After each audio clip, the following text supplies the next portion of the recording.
Géopolitique, bonjour Pierre Aski. Bonjour Nicolas. Pierre, vous n'oubliez pas la guerre qui se poursuit en Ukraine. Et on reste dans l'hiver car la météo est une arme de guerre. Et s'il y a un endroit où ça se vérifie en ce moment, c'est bien l'Ukraine.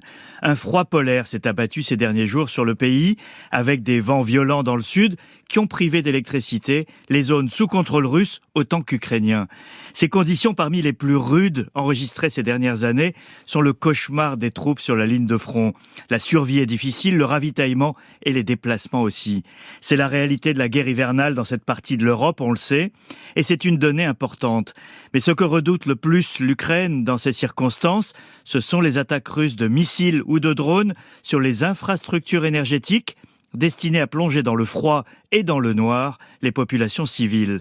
L'état-major ukrainien a profité de la visite à Kiev du secrétaire général de l'OTAN, Jens Stoltenberg, pour demander aux Occidentaux de lui fournir autant de moyens de défense antiaérien que possible afin de protéger ses infrastructures vitales. L'Ukraine peut-elle vraiment se protéger, Pierre ? Selon Kiev, Nicolas, 90% des tirs de missiles russes sont interceptés. Mais l'Ukraine affirme que Moscou a reçu des livraisons de Corée du Nord et d'Iran et dispose de stocks importants pour la frapper dans les prochaines semaines. Cet enjeu est vital pour préserver le moral de la population après une année difficile. La contre-offensive ukrainienne tant attendue n'a pas donné les résultats escomptés, pas en tout cas de percée décisive.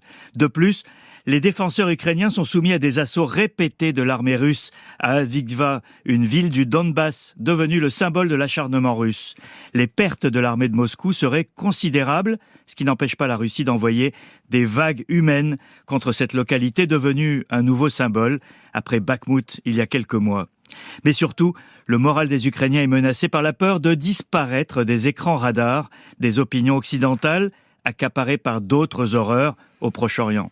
Et avec elle, la motivation à poursuivre l'aide à l'Ukraine. Et cette aide est-elle vraiment menacée ? Les dirigeants occidentaux jurent qu'ils aideront l'Ukraine jusqu'au bout.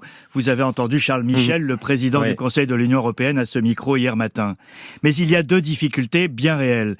La première, ce sont les nuages politiques en Europe et aux États-Unis.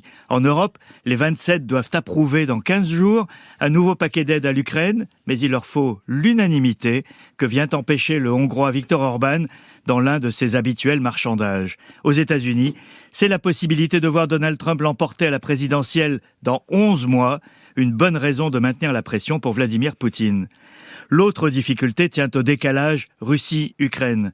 La Russie s'est mise en économie de guerre, avec, selon le Financial Times, un budget de la défense multiplié par 3 par rapport à 2021, l'année précédant l'invasion de l'Ukraine. Mais l'Occident qui soutient Kiev ne suit pas. Pour l'heure, pour les Ukrainiens, il faut d'abord tenir cet hiver de tous les dangers, entre météo et missiles russes. Les Occidentaux se doivent de les y aider, coûte que coûte. Merci Pierre Aski.